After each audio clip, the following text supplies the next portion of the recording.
श्री गंगानगर से लेकर प्रतापगढ़ तक संपूर्ण राजस्थान को कवर करते हैं हम। राजस्थान की हर खबर देखते रहिए डीपीके न्यूज पर।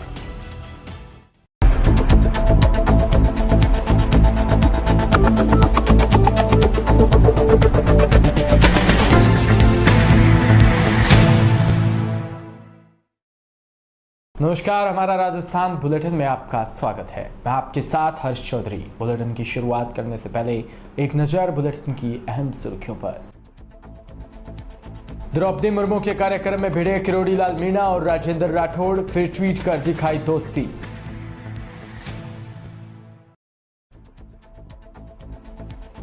देसूरी में जमीन विवाद को लेकर भाई भाभी पर चढ़ाया ट्रैक्टर, आरोपी की जमानत होने से नाराज ग्रामीण पीड़ित के साथ रहने पर। जोधपुर में सीआरपीएफ के जवान नरेश जाट की आत्महत्या के मामले में तीसरे दिन धरना जारी। बेनीवाल ने कहा केंद्र सरकार राष्ट्रपति चुनाव में बिजी। और खबरें विस्तार से। एनडीए की ओर से राष्ट्रपति पद के उम्मीदवार द्रौपदी मुर्मू बुधवार को राजस्थान में बीजेपी विधायक सांसदों से मुलाकात करने आई। उससे पहले प्रदेश के सबसे बड़े आदिवासी नेता किरोड़ी लाल मीणा आपा खो बैठे। पहले किरोड़ी होटल के बाहर कार्यक्रम का जिम्मा संभाल रहे नेताओं से उलझे, उन्हें गुस्से में जमकर भला बुरा कहा, फिर नारे लगाते जोशीले कार्यकर्ताओं के साथ होटल के भीतर दाखिल हो गए। किरोड़ी के साथ भारी भीड़ देख भाजपा नेताओं के हाथ पांव फूल गए। उनकी तैयारी इतनी नहीं थी कि किरोड़ी लाल के साथ आई भीड़ को उस हॉल में एडजस्ट किया जा सके जहां आदिवासी नेता कार्यकर्ता मुर्मू का स्वागत करने वाले थे। किरोड़ी देश में उपनेता प्रतिपक्ष राजेंद्र राठौड़ पर बरस पड़े। उन्होंने राठौड़ ने भी इनका भाषा में जवाब दिया। केंद्रीय मंत्री गजेंद्र सिंह शेखावत ने बीच बचाव की कोशिश की। समर्थकों को कार्यक्रम में जगह नहीं मिलने से नाराज किरोड़ी स्वागत कार्यक्रम का बहिष्कार कर चले गए। हालांकि न्यूज से फोन पर किरोड़ी लाल ने कहा कि मैं गुरु पूर्णिमा के मौके पर गुरुजी का आशीर्वाद लेने वृंदावन जा रहा हूं। मैं वृंदावन जाने की बात राजेंद्र राठौड़ को बताकर आया हूं, मेरी उनसे कोई नाराजगी नहीं। थोड़ी देर बाद जब सोशल मीडिया पर किरोड़ी का गुस्से से भरा वीडियो वायरल हुआ तो दोनों ही डैमेज कंट्रोल में जुट गए। किरोड़ी ने राठौड़ को छोटा भाई करार दिया। उन्होंने कहा मेरे और मेरे भाई राजेंद्र राठौड़ के बीच कोई मतभेद नहीं है। देसूरी से खबर, जहां भारतीय संस्कृति में गुरु का महत्व, सम्मान, सच्ची निष्ठा और समर्पण का भाव हमेशा रहता है। वेदों की रचना और शिक्षा देने वाले महर्षि वेद व्यास को हिंदू धर्म में प्रथम गुरु का दर्जा दिया गया। इसी कारण से हर वर्ष आषाढ़ के पूर्णिमा तिथि पर व्यास पूर्णिमा भी मनाया जाता है। इस क्रम में देसूरी अरावली पर्वतमाला की गोद में स्थित हरिओम आश्रम स्थित गुरु हरिओम महाराज की प्रतिमा पर आज सुबह से उनके शिष्य व कई गणमान्य लोगों ने पूजा अर्चना की व गुरु हरिओम महाराज से आशीर्वाद लिया। आश्रम में स्थित अमरनाथ गुफा के दर्शन कर क्षेत्र में खुशहाली की कामना की गई। देसूरी से खबर, जहां जमीन विवाद को लेकर भाई भाभी पर ट्रैक्टर चढ़ा दिया। मुख्य आरोपी अभी तक पुलिस की पकड़ से दूर है। जानलेवा हमला करने के आरोपी की जल्द जमानत होने से नाराज ग्रामीण पीड़ित के साथ धरने पर बैठ गए। बैठने के बाद पुलिस अधिकारी व विधायक राणावत समझाइश व आरोपी के विरुद्ध पुनः कठोर कार्रवाई के आश्वासन पर माने थे। वहीं जल्द मुख्य आरोपी को पुनः गिरफ्तार कर कठोर कार्रवाई को लेकर मांग की गई। देसूरी निकटवर्ती गावड़ा में पिछले दिनों जमीन विवाद में छोटे भाई द्वारा अपने बड़े भाई व भाभी को जान से मारने की नीयत से ट्रैक्टर चढ़ाने के मामले में मुख्य आरोपी को जल्द जमानत होने से नाराज पीड़ित व ग्रामीण शनिवार को गावांडा गांव में धरने पर बैठ गए थे। बताओ कब हुई घटना और कैसे घटना हुई आपके साथ? 17 तारीख को होगी। अच्छा, कैसे घटना हुई? ट्रैक्टर से। अच्छा, किसने की आपके साथ ये वारदात पूरी? पूरा राम भाई ने। क्यों की? क्योंकि बंटवारा तक ये जगह का। अच्छा, कब हुआ बंटवारा आपका? मेरा 5 महीना पहले। अच्छा, फिर इसके बाद में वो गए हम लोग 6 बजे, मैं और मेरे मिसेस। तो इसके बाद में जैसे ही मिसेस को देखा वैसे ट्रैक्टर ऊपर चढ़ाया। अच्छा, जैसे चढ़ाने लगा तो मैं गए बीच में, तो मेरे ऊपर भी चढ़ा दिया। अच्छा, फिर इसके बाद में गए हम लोग शिवाड़े पुलिस ऑफिस। लोगों को बुलाया हमने, कोई आया नहीं। आजू बाजू में लोग तो ले कोई नहीं आया बराबर। फिर दूसरे भाई को बच्चा आया, बच्चा को बोला बोला दूसरे गांव में बुला के आ। तो फिर आए वो लोग, 2 आदमी आए अपने ज्ञानाराम और नगाराम, वो दोनों जिम में डाले लेके फिर गया। तो उनका भी नाम लिए दिए साथ में, वो तो खाली लेके गए। पुलिस ने आरोपी को गिरफ्तार किया? इसके बाद में क्या 5-6-7 दिन के बाद किया। अच्छा, अब आप क्या चाहते हो? अभी जैसा मेरे साथ किया ना वैसा उनको सजा मिले, मेरे को न्याय चाहिए पूरा। किकन घटना भी आप रहे थे? देवर आया था हाँ, कौन देवर? पूरा रहो कोई की तो आप रहे थे? के भाभी मेरा माता पावजो मैं वेरो खरू कई पावजो मैं गया सुबह मैंने बुलाया का पावजे टाइम दी थी गया तो मैं तो परे मुझे नहीं उबारिया के को करे गया फुटी वो खरतो इसको वरना बाद में आप अपना ट्रैक्टर कौन चढ़ाए हो? पूरा ना ट्रैक्टर कौन चढ़ाया? पहली बात पूरा ना पूरा रहो ट्रैक्टर लायो हाँ कट खाली शादी कर क्या रूम में तो खाली क्या कोई पूरा नाम ट्रैक्टर चढ़ाया अपन मते? सीधो माते ट्रैक्टर लायो अच्छा वरना बाद में कोई हमारा आमदनी अटे दी तो मैंने कोई दियो नहीं। अच्छा तिवरी कस्बे में आवारा घूमते सांडों का आतंक दिखाई दे रहा है। बुधवार को रात चलती एक युवती को चपेट में ले लिया।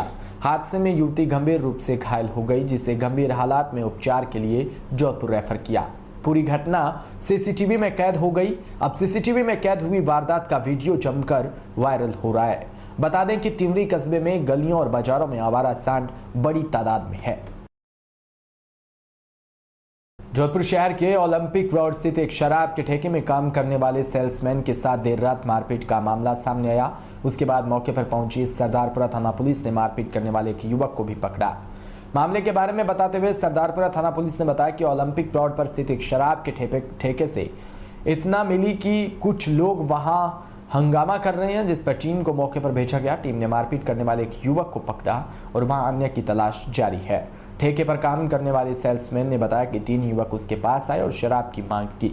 उसने बताया कि 8 बजे शराब का ठेका बंद हो चुका है, वो अब शराब नहीं दे सकता, जिस पर उसके साथ मारपीट की गई और उसकी जेब में रखे रुपए भी बदमाश लेकर भाग गए। क्या घटना हुई थी रात को? सर हम रात को सो रहे थे खाना खा के, तो करीबन 11:30 बजे 3 लड़के आए हमारे पास और शराब मांगने लगे। हम यहाँ सफाई का काम करते हैं, सिक्योरिटी का काम करते हैं, तो उनको मैंने बना बोल दिया भाई साहब यहाँ 8 बजे दारू का ठेका बंद हो जाता है और हमारे सेल्समैन चाबी लेके चले जाते हैं। तो उन्होंने बोला नहीं तेरे को दारू तो देनी पड़ेगी। तो मैंने बोला साहब नहीं है, हमारे पास चाबी भी नहीं है, आप चले जाओ यहाँ से। तो उन्होंने बोला पैसे तेरे पास पैसे जो पैसे दे दे। तो मैंने बोला सर पैसे नहीं मेरे पास। तो मेरे शर्ट में से उन्होंने 1650 रुपये जो भी थे उसने पहले मेरे शर्ट को खींचा, फिर पैसे थे वो ले लिए, जेब भी फाड़ दिया मेरा, यहाँ से जेब जो था वो भी फट गया है। और वो 1650 रुपये लेके फिर उन्होंने पैसे लेने के बावजूद भी मेरे को बोला कि नहीं तेरे को दारू तो देनी पड़ेगी, यहाँ से नहीं तो कहीं से भी ला के दे। तो मैंने मना बोल दिया सर। तो पहले मेरे पैर पे लात यहाँ कुछ चुभाया, उसके बाद मेरे साथ मारपीट की। मेरे को यहाँ से मारते मारते पास में एक अंडे वाले की दुकान है वहाँ तक लेके गए मारते हुए। फिर हमारे को वहाँ से भगाया। हम दोनों मेरे साथ एक लड़का और काम करता है, वो और मैं दोनों मिल के यहाँ से भाग के गए पास वाले वहाँ ठेके वाले के पास, ताकि हमें वो बचा ले।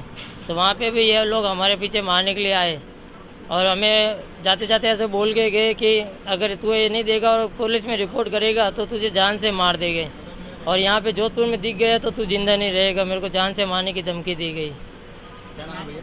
मेरा नाम सर महेंद्र मेवाड़ा है। जोधपुर शहर की कुड़ी भक्तसानी थाना पुलिस और डीएसटी टीम वेस्ट ने एक संयुक्त कार्रवाई को अंजाम देते हुए 94 ग्राम एमडी ड्रग्स सहित एक शख्स को गिरफ्तार किया। कार्रवाई के बारे में बताते हुए कुड़ी भक्तासनी थाना पुलिस ने बताया कि डीएसटी टीम की इतला पर शताब्दी सर्किल के पास से एक युवक को पकड़ा गया, जिसका नाम मनीष बिश्नोई था। उसकी तलाशी लेने पर उसके पास 94 ग्राम एमडी ड्रग्स मिली, जिस पर मनीष को थाने लाकर पूछताछ की गई। अब पुलिस मनीष से आगे की पूछताछ में जुटी है। वो एमडी ड्रग्स कहां से लाया था और किसे देने जा रहा था। कल शाम को एसएसओ कुड़ी बक्तासनी को डीएसटी टीम के द्वारा ये सूचना मिली कि एक व्यक्ति जो झालावन के आसपास का है बड़ी मात्रा में अवैध मादक पदार्थों का धंधा करता है। अगर उसको नाकाबंदी करके रुकवाया जाए तो उसके पास में बड़ी मात्रा में अवैध मादक पदार्थ मिल सकते हैं। इस सूचना पर नाकाबंदी करवाई गई। नाकाबंदी में श्री सुमेर दान जी थानाधिकारी कुड़ी ने एक व्यक्ति को डिटेन किया, जिसका नाम मनीष है। वो रहने वाला डांगेवास थाना इलाके का था, और उसकी जब तलाशी ली गई तो उससे 94 ग्राम हमें एमडी प्राप्त हुई। सर वो कहाँ से आया गया, कहाँ पहुँचाएंगे? अभी वो कहाँ से लेके आया था और कहाँ देने जा रहा था, इस मामले को लेकर तफ्तीश चल रही है। पूर्व में रिपोर्ट पूर्व में उसका कोई आपराधिक रिपोर्ट नहीं है। चौमेला से खबर, जहां पानी के निकास के लिए कोई उचित प्रबंध नहीं होने के कारण आइस फैक्ट्री मैदान वाटर पार्क बन चुका है।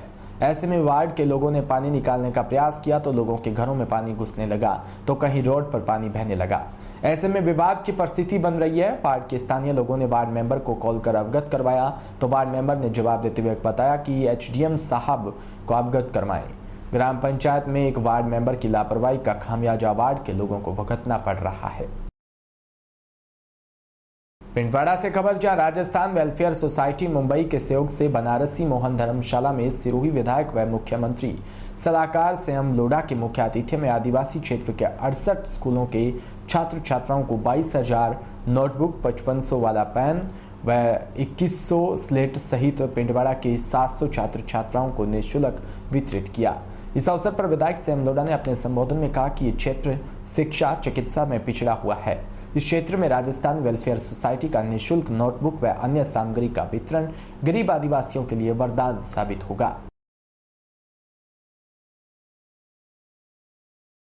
जोधपुर में सीआरपीएफ के जवान नरेश जाट की आत्महत्या के मामले में तीसरे दिन भी महात्मा गांधी अस्पताल की मोर्चरी में धरना जारी है। राष्ट्रीय लोकतांत्रिक पार्टी के सुप्रीमो और नागौर सांसद हनुमान बेनीवाल के नेतृत्व में लोगों ने आज भी धरना दिया। बेनीवाल ने कहा कि नरेश जाट ने आत्महत्या कर सिस्टम को चुनौती दी, पूरे देश के जवानों के लिए एक लकीर खड़ी की है। सीआरपीएफ में नरेश के अलावा कुछ माह पूर्व 2 अन्य ने भी आत्महत्या की थी। उनके परिजन भी आज उनके साथ है। राजस्थान के 4 मंत्री केंद्र सरकार में है, 24 सांसद भाजपा की और एक व खुद अब तक किसी ने भी ट्वीट कर या फोन कर परिवार के हालचाल तक नहीं पूछे। मामले में राज्य सरकार को भी हनुमान बेनीवाल ने घेरा और कहा कि आनंद फानंद में बिना पिता के हस्ताक्षर करवाए मंडोर एसीपी ने शव का पोस्टमार्टम करवा दिया ताकि उनका पीछा छूटे और शव सीआरपीएफ को सौंप दिया जाए। हनुमान बेनीवाल ने कहा कि सुसाइड नोट में जिनके नाम है उन्हें तुरंत गिरफ्तार किया जाए। हनुमान बेनीवाल ने कहा कि वो इस मुद्दे को लोकसभा में उठाएंगे और मांग करेंगे कि एक आयोग बनाया जाए ताकि जवानों की आत्महत्या का सिलसिला रुके। वहीं बेनीवाल ने कहा कि एक सवाल के जवाब में लोकसभा में बताया गया कि 150 जवानों ने पिछले कुछ महीनों में ड्यूटी के दौरान आत्महत्या की।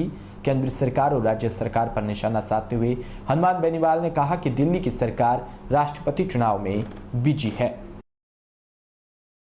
केंद्र में मंत्री है, बाड़मेर से मंत्री, बीकानेर से मंत्री, एक मंत्री राजस्थान से और सारा राजस्थान दिल्ली के अंदर उनकी चलगत है। उसके बावजूद किसी भारतीय जनता पार्टी का और दिल्ली में जो प्रतिनिधित्व करते हैं, चूंकि सीआरपीएफ दिल्ली का मामला है, राजस्थान का मामला नहीं। राजस्थान पुलिस की नेग्लिजेंस रही है, वो हमने मांग करी कि डीवाईएसपी को, जिन जिन लोगों ने पोस्टमार्टम को, उनको हटाया जाए और स्टेट गवर्नमेंट भी मदद करे। मतलब जो नरेश जाट इनके परिवार, उनका भी फर्ज बनता है स्टेट गवर्नमेंट का भी कि सारा जो जुडिक्शन है स्टेट गवर्नमेंट का। लेकिन इन मंत्रियों पर मैं आरोप लगाना चाहूंगा कि राष्ट्रपति चुनाव में अपनी उम्मीदवार का स्वागत सत्कार करने को लेके मड़ाई पहन रहे हैं। 3 दिन से बॉडी पड़ी है और उस किसान के बेटे की बॉडी पड़ी है, जिन वोटों को लेने के लिए किस तरह भारतीय जनता पार्टी के नेता दर दर जयकारे लगा के गांव-गांव घूमे थे। उस समय मैं भी इनके साथ था। ये शर्म की बात है कि 3 दिन जोधपुर के अंदर नरेश जाट का शव पड़ा। पहले भी जो आत्महत्याएं, उसमें दिल्ली के मंत्रियों का नहीं बोलना, एक परिजनों से बात करके संवेदना व्यक्त कर देते कि बहुत बुरा हुआ, हम बात करें, तो भी हम इस चीज को मानते हैं। लेकिन एक टेलीफोन नहीं करना, हमसे बात नहीं करना और ट्वीट तक नहीं करना, छोटी छोटी बातों में ट्वीट आते हैं मंत्रियों को देखा मैंने। इससे बड़ा दुर्भाग्य नहीं होगा कि राजस्थान के 4 मंत्री और राजस्थान तो और भी वहां नेतृत्व कर रहा है, आपको ध्यान है सारी बातें, लेकिन उसके बावजूद एक किसान के बेटे के मामले में इनकी संवेदनशीलता, भारतीय जनता पार्टी सिर्फ सत्ता में आना चाहती थी, अभी वो इनका कोई काम नहीं है। इनके लिए राष्ट्रपति के चुनाव में उसकी जीत जरूरी है। नरेश जाट का परिवार जो तड़प रहा है, ये संवेदनहीनता भारतीय जनता पार्टी के लोगों की। और मैं कांग्रेस पार्टी पे भी आरोप लगाना चाहूंगा कि अभी उन्होंने भी कोई ऐसा कदम नहीं उठाया जिससे कोई सकारात्मक बात हो। इसी के साथ बुलेटिन में इतना ही। नमस्कार।